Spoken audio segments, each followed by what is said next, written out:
रात का समय था। लंका में श्री राम और रावण के बीच युद्ध अपने सबसे भयानक दौर में पहुंच चुका था।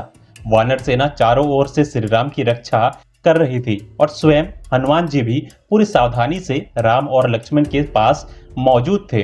प्रचलित कथा के अनुसार हनुमान जी ने अपनी पूंछ से ऐसा घेरा बना दिया था कि कोई भी उस घेरे को पार करके श्री राम और लक्ष्मण तक पहुंच ना सके। लेकिन फिर अचानक कुछ ऐसा हुआ जिसकी किसी ने कल्पना भी नहीं की थी। सुबह जब वानर सेना ने देखा तो श्री राम और लक्ष्मण वहां नहीं थे। न कोई युद्ध हुआ था, न किसी ने पहरा तोड़ा था और न ही कोई ऐसा निशान दिखाई दे रहा था जिससे पता चल सके कि दोनों भाई आखिर गए कहाँ। हनुमान जी ने चारों ओर खोज शुरू की, लेकिन उन्हें समझ आ गया कि ये कोई साधारण घटना नहीं थी। किसी ने ऐसी माया का इस्तेमाल किया था जिसके सामने पहरा, बल और साधारण युद्ध तीनों बेकार हो गए थे। खोज करते करते हनुमान जी को पता चला कि श्री राम और लक्ष्मण को पाताल लोक ले जाया गया और इसके पीछे था मायावी योद्धा अहिरावण, जिसे कुछ परंपराओं में महिरावण भी कहा गया है। कथा के अनुसार उनका उद्देश्य श्री राम और लक्ष्मण को अपनी आराध्य देवी के सामने बलि के रूप में चढ़ाना था। अब हनुमान जी के सामने केवल दो भाइयों को खोजने की चुनौती नहीं थी, बल्कि ऐसा शत्रु सामने था जिसकी शक्ति और माया साधारण युद्ध से कहीं अलग थी। हनुमान जी पाताल लोक पहुंचे और वहां उन्होंने देखा कि श्री राम और लक्ष्मण को एक ऐसे विशेष स्थान पर रखा गया है। लेकिन तभी उन्हें एक और रहस्य पता चला। अहिरावण की शक्ति का अंत करना इतना आसान नहीं था। कहा जाता है कि उसकी जीवन शक्ति से जुड़े 5 दीपक 5 अलग अलग दिशाओं में जल रहे थे। उन सभी दीपकों को एक समय में बुझाए बिना अहिरावण का अंत संभव नहीं था। भगवान जी ने चारों ओर देखा और तभी उनके सामने वो प्रश्न खड़ा हुआ जिसने आगे चलकर उनके सबसे रहस्यमय रूप को जन्म दिया। एक साथ 5 दिशाओं में जल रहे 5 दीपकों को आखिर एक ही समय में कैसे बुझाया जाए? एक हनुमान 5 दिशाओं में एक साथ कैसे पहुंच सकता था? क्या श्री राम और लक्ष्मण को बचाने के लिए हनुमान जी को अपनी शक्ति का कोई ऐसा रूप धारण करना पड़ेगा जिसे संसार ने पहले कभी नहीं देखा था? कथा के अनुसार उसी क्षण हनुमान जी ने अपना अद्भुत पंचमुखी रूप धारण किया। पूर्व दिशा की ओर उनका अपना हनुमान मुख था, दक्षिण दिशा की ओर नरसिंह का मुख, पश्चिम की ओर गरुड़ का मुख, उत्तर की ओर वराह का मुख और ऊपर की ओर हैग्रीव का मुख प्रकट हुआ। अब हनुमान जी 5 दिशाओं को एक साथ देख सकते थे। पांचों दीपक उनके सामने थे और समय बहुत कम था। जैसे ही अवसर मिला, पांचों मुखों की शक्ति से पांचों दिशाओं में जल रहे दीपक एक साथ बुझा दिए गए। दीपक बुझते ही अहिरावण की वो शक्ति समाप्त हो गई जिसके सहारे वो स्वयं को अजय समझ रहा था। हनुमान जी ने उसका अंत किया और श्री राम तथा लक्ष्मण को उसके बंधन से मुक्त करा लिया। यही वो घटना है जिसे पंचमुखी हनुमान की प्रसिद्ध कथा का आधार माना जाता है। लेकिन यहाँ एक बात समझना बहुत जरूरी है, ये प्रसंग हर रामायण में नहीं मिलता। वाल्मीकि रामायण और रामचरितमानस में अहिरावण द्वारा राम लक्ष्मण को पाताल ले जाने और हनुमान जी के पंचमुखी रूप धारण करने की ये कथा नहीं मिलती। ये कथा बाद के अलग अलग रामायण परंपराओं में प्रसिद्ध हुई, जिनमें बंगाल की कृतिवासी रामायण और दक्षिण भारत की कुछ परंपराएं विशेष रूप से उल्लेखित है। इसीलिए इसे श्री राम की मूल कथा का अनिवार्य हिस्सा कहने के बजाय एक प्रचलित रामायण कथा के रूप में समझना अधिक सही है। लेकिन कथा की यही बात इसे कम रोचक नहीं बनाती, क्योंकि चाहे ये प्रसंग बाद की परंपराओं में विकसित हुआ हो, इसके भीतर हनुमान जी की भक्ति, उनकी बुद्धि और संकट के समय अपनी शक्ति का सही उपयोग करने का एक बहुत गहरा भाव दिखाई देता है। हनुमान जी के पास असाधारण बल था, लेकिन यहाँ केवल बल से काम नहीं चल सकता था। उन्हें परिस्थिति को समझना पड़ा, शत्रु की शक्ति का रहस्य जानना पड़ा और फिर ऐसी शक्ति का रूप धारण करना पड़ा जो उस विशेष परिस्थिति का समाधान बन सके।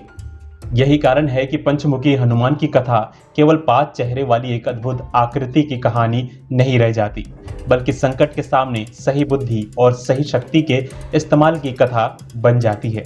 लेकिन अब सवाल उठता है कि आखिर इन 5 मुखों में कौन कौन से रूप है और हनुमान जी के साथ नरसिंह, गरुड़, वराह और हैग्रीव ही क्यों दिखाई देते हैं? प्रचलित पंचमुखी स्वरूप में पूर्व दिशा में हनुमान जी का मुख माना जाता है, दक्षिण में नरसिंह, पश्चिम में गरुड़, उत्तर में वराह और ऊपर हयग्रीव।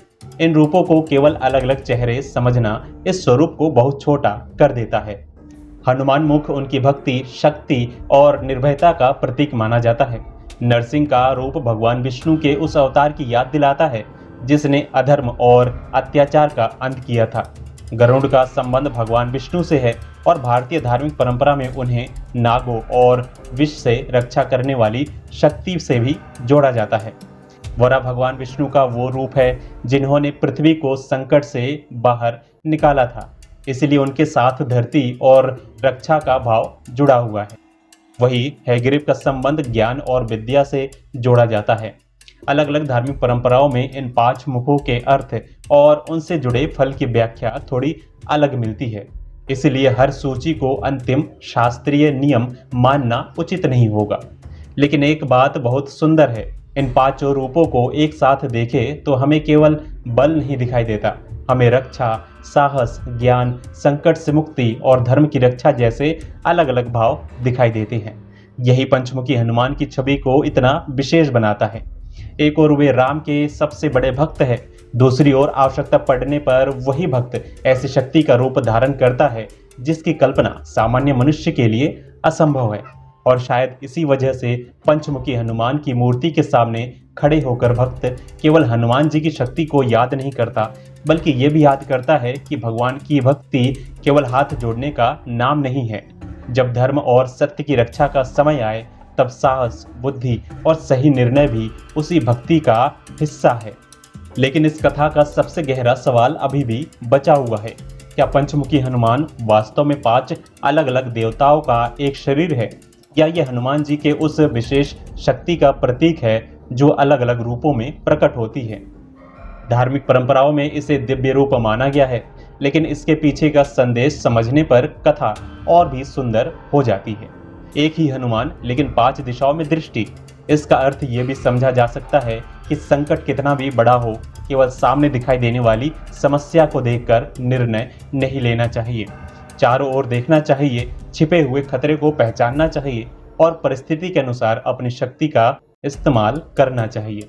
यही कारण है कि पंचमुखी हनुमान की पूजा को कई लोग संकट से रक्षा और भय दूर करने से जोड़ते हैं, लेकिन हमें यहाँ भी कथा और धार्मिक मान्यता के बीच अंतर रखना चाहिए। पंचमुखी हनुमान के इस विशेष रूप की पूजा और इसके अलग अलग लाभों को लेकर अनेक क्षेत्रीय और तांत्रिक परंपराएं हैं। उन्हें एक ही सर्वमान्य शास्त्रीय नियम के रूप में प्रस्तुत करना सही नहीं होगा। फिर भी उस रात की कथा का भाव बिल्कुल स्पष्ट है। श्री राम संकट में थे और हनुमान जी ने अपने स्वामी की रक्षा के लिए अपनी शक्ति का ऐसा रूप प्रकट किया जो असंभव को संभव बना सके। यही हनुमान जी की भक्ति की सबसे बड़ी विशेषता है। उनके लिए अपनी शक्ति दिखाना उद्देश्य नहीं था, उद्देश्य था राम की रक्षा। और इसी कारण पंचमुखी रूप की सबसे सुंदर व्याख्या शायद यही है कि जब भक्ति सच्ची हो तो भक्त अपनी शक्ति का उपयोग अपने लिए नहीं बल्कि अपने आराध्य और धर्म की रक्षा के लिए करता है।